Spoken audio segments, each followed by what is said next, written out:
As terras quilombolas em discussão. Mas o que são quilombolas? E por que se fala tanto dessas terras? Se você tem dúvidas como essas, este programa é para você. Estão tentando nos exterminar de várias formas. Seja pela violência física, nos matando a cada minuto, seja pela retirada de direitos fundamentais inerentes à pessoa humana. Até quando os escravagistas e racistas nos perseguirão? Antes usavam cães e capitães do mato. Hoje querem usar o Supremo Tribunal Federal. Os quilombolas são descendentes dos negros escravizados. São os netos, bisnetos, tataranetos das pessoas que se refugiaram em quilombos nos anos 1800 para escapar do regime da escravidão. Formaram comunidades que existem até hoje, as comunidades quilombolas. Cerca de 5.000 dessas comunidades existem atualmente no Brasil. Organizadas em associações, buscam preservar sua identidade cultural e melhorar a qualidade de vida dos moradores. Muitas produzem e comercializam alimentos e animais. Seu bem maior é a terra onde vivem, a terra de seus antepassados. E é justamente a regularização desse território que está sendo questionada na Justiça. Em 2004, o Partido da Frente Liberal, hoje o Democratas, entrou com ação no Supremo Tribunal Federal. O DEM pede que o decreto que regulariza as terras quilombolas seja considerado inconstitucional. O decreto 4887, editado em 2003 pelo presidente Lula, estabeleceu regras para o reconhecimento, a delimitação e a titulação desses territórios. O julgamento já começou no STF, mas houve pedidos de vista. Os quilombolas estão apreensivos. O assunto foi debatido na Comissão de Direitos Humanos do Senado. Veja agora no Em Discussão. Até quando os escravagistas e racistas nos perseguirão? Não basta as décadas de escravidão e derramamento de sangue e suor do povo negro? Eu queria apenas lembrar que o decreto 4887 de 2003, ele busca pagar uma dívida histórica do Estado e da sociedade brasileira com o povo quilombola. As 5.000 comunidades quilombolas são fruto da resistência à mais perversa forma de produção da história da humanidade, a escravidão. O que os descendentes de senhor de escravo ou neo-escravagistas pretendem com sua ação no STF é interditar novamente a liberdade dos descendentes de escravo. Trata-se da continuidade de uma caçada desumana 130 anos depois de uma falsa abolição da escravatura, entre aspas. Antes usavam cães e capitães do mato. Hoje querem usar o Supremo Tribunal Federal. Quase 75% da população quilombola vive em situação de extrema pobreza. Descendemos de pessoas que não nasceram aqui. Chegaram ao Brasil acorrentadas em navios. Portanto, não consideram os nossos direitos originários como de outros povos. Mas esses direitos são garantidos numa série de dispositivos legais. E o principal é o decreto 487. Me chamo Lidiana Apolinário, sou uma mulher negra da comunidade quilombola de Acauã, situada a 75 quilômetros de Natal, a capital potiguar. Atualmente a comunidade tem 80 famílias, mais de 80 famílias, e durante o meu percurso, a minha iniciação no movimento, me deparei com muitos porquês, né? O que é quilombo? O que é quilombola? E isso existe? O que a gente ouve muito dizer, e infelizmente muito aqui nessa casa, é o fato de que onde já se viu tanta terra, que negócio é esse de quilombola, para que índio precisa de tanta terra? Como se não fossem essas pessoas os verdadeiros proprietários desse espaço físico. Pasmem, existe sim no mundo dos operadores jurídicos o completo desconhecimento do que é uma comunidade quilombola. O assunto não é tão simples, nos parece que já foi muito discutido, mas não é tão simples, é preciso muito mais divulgar. A gente também queria manifestar nossa preocupação com essa votação que vai ter no Supremo. E só para trazer um dado aqui, a gente tem essa preocupação do ponto de vista da política pública também, do tanto que isso vai afetá-la. Está quase na ordem de 50 milhões só de gastos correntes que serão perdidos, né? Se esse decreto cair, esse recurso, digamos, perde o sentido, né? A gente não pode, quando se trata de uma Constituição, quando se trata de um compromisso histórico, político, sociológico, antropológico, afetivo, a gente não pode, 30 anos depois, ainda ficar discutindo a autoaplicabilidade de normas. O nome do filme aqui seria Enquanto Você Dormia. Enquanto você dormia, as comunidades se empoderaram, as comunidades produzem, as comunidades conseguiram burocraticamente regularizações de território. 30 anos depois, a gente vai perder o nosso tempo discutindo a autoaplicabilidade do artigo 68. Na ação direta de inconstitucionalidade, o DEM alega alguns pontos. Primeiro, que o decreto se originou no artigo 68 da Constituição e não numa lei aprovada pelo Congresso. Depois, porque usa o critério da autoatribuição, ou seja, para ser reconhecido como um território remanescente dos quilombos, a comunidade só precisa afirmar que é quilombola. Uma outra crítica ao decreto é que a medição dos territórios é feita de acordo com a indicação dos próprios quilombolas, que são os interessados. Temos cerca de 3.000 comunidades quilombolas que foram certificadas pela Fundação Cultural Palmares. Defendemos esse processo, defendemos a constitucionalidade desse decreto, porque não cabe ao Estado questionar, né, a autodefinição desses grupos. Tem N instrumentos aí que corroboram com esse procedimento da autoatribuição. O processo conduzido pela Palmares é obedecendo esses instrumentos. A identidade desses grupos não se define por tamanho, nem número de membros, mas por experiência vivida e versões compartilhadas de sua trajetória. Além da sua autodefinição, no processo de certificação, ele é observado a sua trajetória histórica, a sua realocação específica, a sua relação com o território. Então, a identidade desse povo está intimamente ligada ao seu território. Então, não se tem como proteger patrimônio cultural se a gente não tem o direito da terra garantido. Uma coisa está ligada fortemente à outra. Uma outra questão que eles abordam em relação a isso é a questão do título ser coletivo. E aí eles tentam dizer que esse título, como será um coletivo, como se nos quilombos fosse uma coisa bagunçada, as pessoas plantam, os outros chegam e comem. A gente come coletivamente, mas é dentro de uma construção sócio-histórica de um grupo que se autodefine e se reconhece dessa forma.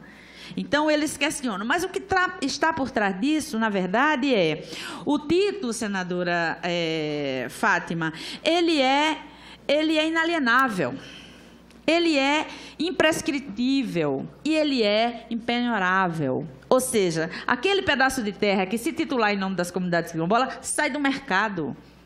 Sai do mercado de terra, definitivamente.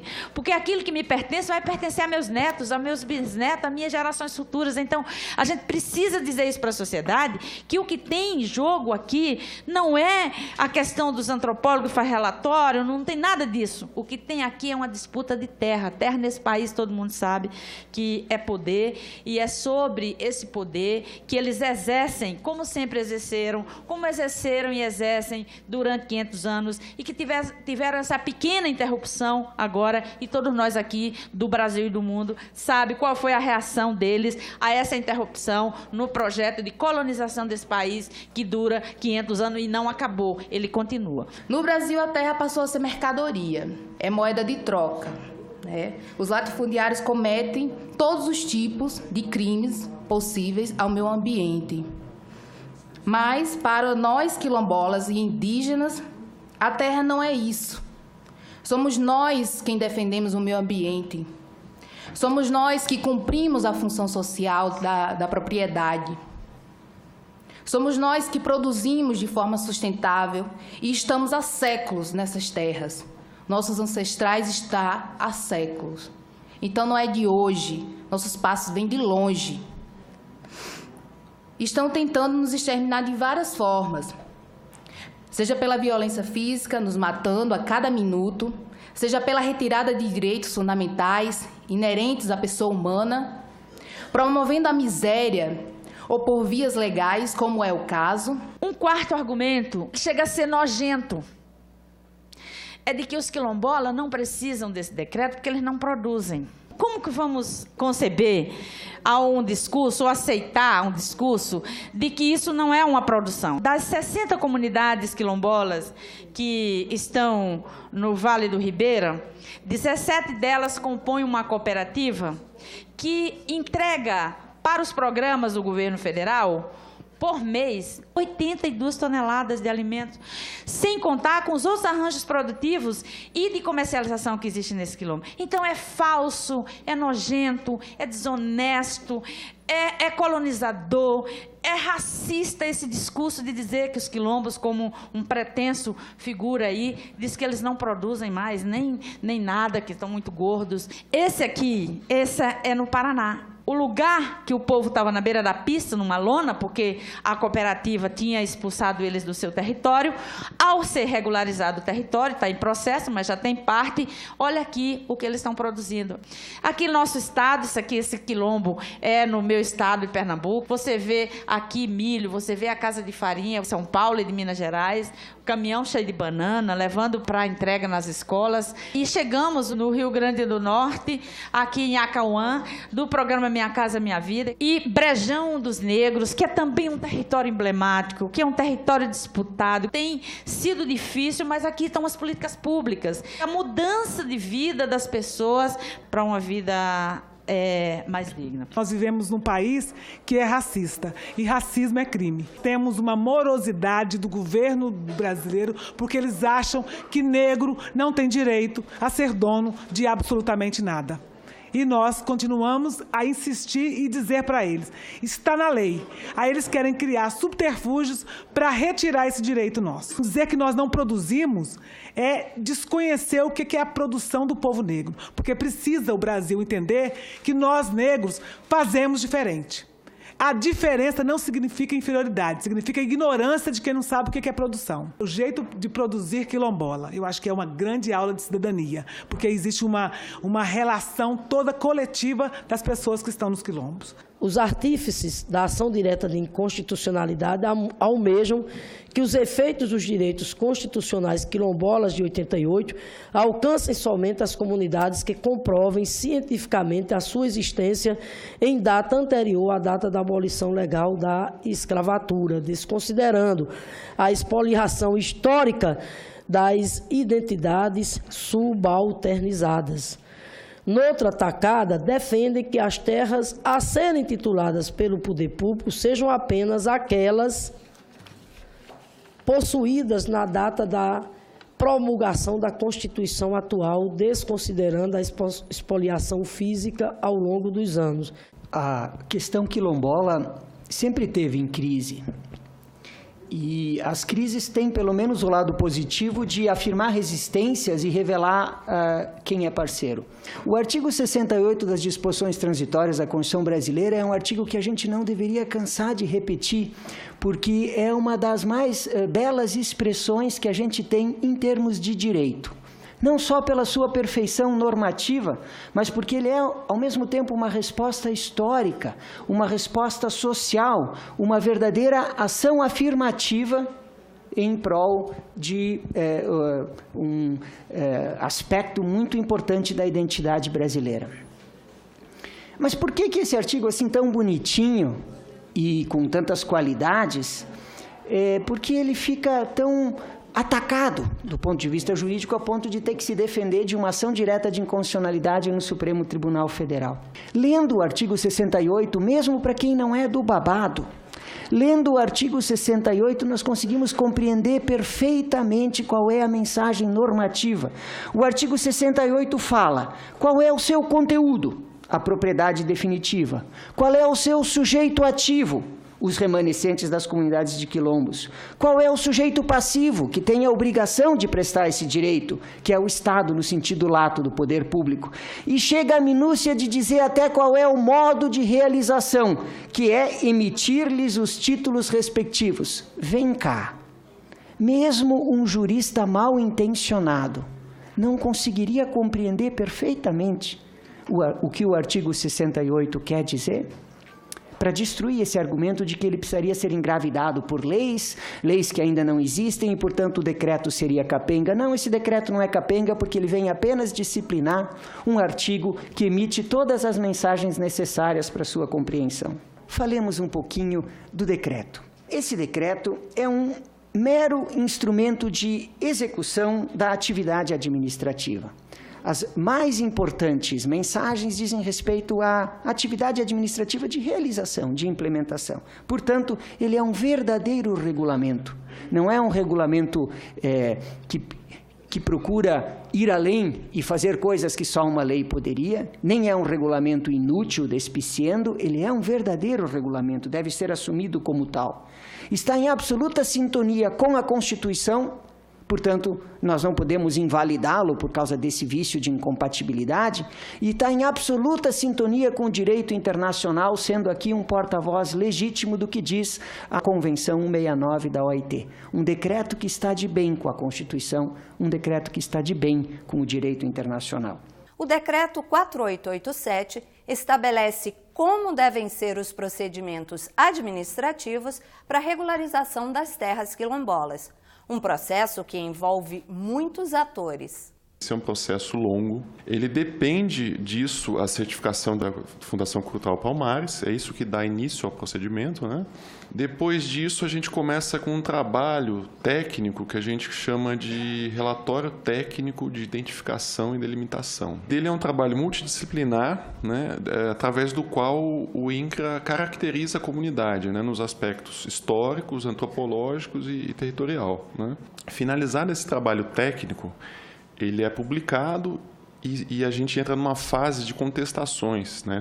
São duas instâncias de contestações administrativas. Vencidas as contestações, o presidente do INCRA emite uma portaria de reconhecimento que praticamente define os limites desse território proposto, né?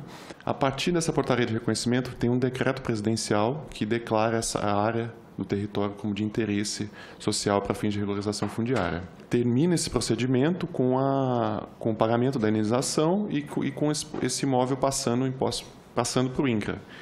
E, por fim, a gente titula o território. Com relação aos dados da execução desses 14 anos, a gente queria destacar primeiro que o número de comunidades que foram certificadas pela Palmares, que é quase 3 mil comunidades, o número de comunidades que tem processo aberto no INCRA está quase na casa de 1.700 comunidades. Bom, a distribuição, no geral, a gente pode ver que se concentra na região Nordeste. Depois tem uma concentração grande também no Sudeste, em especial no estado de Minas. A gente tem um dado de titulação. Além do INCRA, tem outras instituições, né? Tem os órgãos de terra dos estados que também titulam. Essa é uma competência que não é só do INCRA, né? E somados esses números das titulações estaduais, a gente chega a 219 títulos e chega a 151 territórios, com uma área estimada em 750 mil hectares. Tá? E para que se chegasse a isso, tem um investimento na ordem de 180 milhões por parte do INCRA para a indenização desses imóveis. O decreto 4887, se ele padece de alguma coisa, é a sua maior virtude, talvez, porque é um decreto extremamente exigente O tempo de implementação dele é um tempo de implementação muito longo. As suas exigências, inclusive na proteção dos eventuais posseiros, discentes proprietários, a exigência de participação de todos os órgãos administrativos possíveis, que vão desde os órgãos ambientais até mesmo aos órgãos de segurança nacional. Esse é um decreto muito exigente. Nós deveríamos empenhar nossos esforços em cumpri-lo e não em destruí-lo. Esse decreto foi atacado em pelo menos 3 planos. No plano político, houve várias tentativas de votar decretos legislativos, como, por exemplo, o Decreto Legislativo 44/2007, para que o Congresso Nacional sustasse os efeitos desse decreto. Ainda bem que a lucidez política do Congresso Nacional fez com que tanto essa tentativa quanto de outros decretos legislativos, todas elas fossem arquivadas. No plano jurídico, nós temos essa ação direta de inconstitucionalidade 3239, que tem no seu DNA a revelação dos interesses por trás do jogo. E no plano administrativo, o recente entendimento da Casa Civil, que paralisou todos os processos administrativos, sob o pretexto de que nós teríamos que esperar a decisão do Supremo Tribunal Federal. Se nós fôssemos esperar as decisões do Supremo Tribunal Federal nas quase 4.000 ações diretas de inconstitucionalidade, não haveria lei a ser aplicada no Brasil. Eu imagino que com tantos ataques, eu não conheço muito disso, mas eu imagino que com tantos ataques, só mesmo uma mandinga muito bem feita para proteger esse decreto. Desculpe abusar do meu tempo, eu agradeço a atenção. Queria aqui lembrar dos assassinatos que aconteceram recentemente, ainda no dia 6 desse mês e ainda no mês passado, e para que a gente não passe, certamente existem muitos outros nomes, mas eu queria lembrar aqui os nomes de Adeilson, de Gildásio, de Amauri, de Valdir, Marcos e Cosme, e também de Lindomar e de José Raimundo, que foram assassinados nesse mesmo estado de Minas Gerais recentemente. Lideranças quilombolas, nós estamos num processo de levantamento de maiores informações, que efetivamente a gente possa descobrir, de fato, o que tem por trás desses assassinatos, e todos os indícios nos indicam que, de fato, é a questão territorial. Então, mais uma vez, nós vemos, infelizmente, que a violência, as violações, os assassinatos ainda continuam se abatendo em cima desse povo sofrido quilombola, como acontece com os povos indígenas. Por trás, ou o pano de fundo dessa discussão, é a questão da terra no Brasil. Porque o Brasil, todos nós sabemos, eu quero só reforçar essa questão aqui, é o único país do mundo que chegou ao século XXI sem realizar a reforma agrária. Essa é a questão central do embate e da disputa que estamos travando na questão quilombola, na questão indígena. Temos uma situação de disputa pela terra muito preocupante, muito acirrada e muito radical contra o conjunto da população mais pobre, mais espoliada pelo acesso à terra, porque a dominação no Brasil e a cultura escravocrata no Brasil se dá pela não realização da reforma agrária. Não precisa aqui repetir que a chamada abolição não concedeu ou não garantiu terras aos negros e às negras naquele período. E essa situação persiste no Brasil. Vá no plenário que você escuta todo mundo falando sobre a Venezuela. As mortes na Venezuela. Está tudo bem, na Venezuela realmente está difícil, mas tem um povo lá que tem que ter sua autodeterminação. Ninguém fala, ninguém se comove. Quando se diz com o pau d'arco, mataram 10 pelas costas e disseram que foram recebidos a bala lá no Pará. Colniza, no Mato Grosso, mataram 9. A Bahia agora, em menos de um mês, 8 quilombolas. Fora as mães da Sé que estão lá há não sei quantos anos sentadas naquela praça reivindicando a carne dos seus filhos que foram exterminados, geralmente negros, nunca apareceram os corpos. E a CPI da Juventude Negra, que mostrou o extermínio da juventude negra nesse país. E os escravos que tem nesse país. Esse país resgatou 52 mil trabalhadores em situação de escravidão em 20 anos. Isso porque não tinha fiscal. Se tivesse mais fiscais, dizem que tem 116 mil pessoas em situação de escravidão no Brasil. E ninguém se comove, não tem discurso comovido para isso. E aí agora, quem está mandando no Congresso Nacional é bancada ruralista. Então, tudo em nome da ganância. É importante reuniões como esta, porque trazem a realidade brasileira, à compreensão de toda a sociedade. Mas, muito mais importante, é que tenhamos a coragem, o vigor de denunciarmos numa sentada dessa para todo o país, por intermédio dos meios de comunicação do Senado Federal, o racismo, a discriminação, o preconceito que conduzem a nós, negros e negras, a estarmos fora de todo o processo de crescimento ou desenvolvimento do país. Quando o Supremo Tribunal Federal julgar a ação 3229, o Supremo julgue essa ação improcedente e, portanto, reafirmando a constitucionalidade do Decreto 4887, em nome da dignidade e da cidadania do povo negro e das comunidades quilombolas. O Em Discussão fica por aqui. Você pode rever este e outros programas pela internet. É só acessar senado.leg.br/TV ou pelo nosso canal no YouTube. Obrigada pela companhia e até o próximo Em Discussão.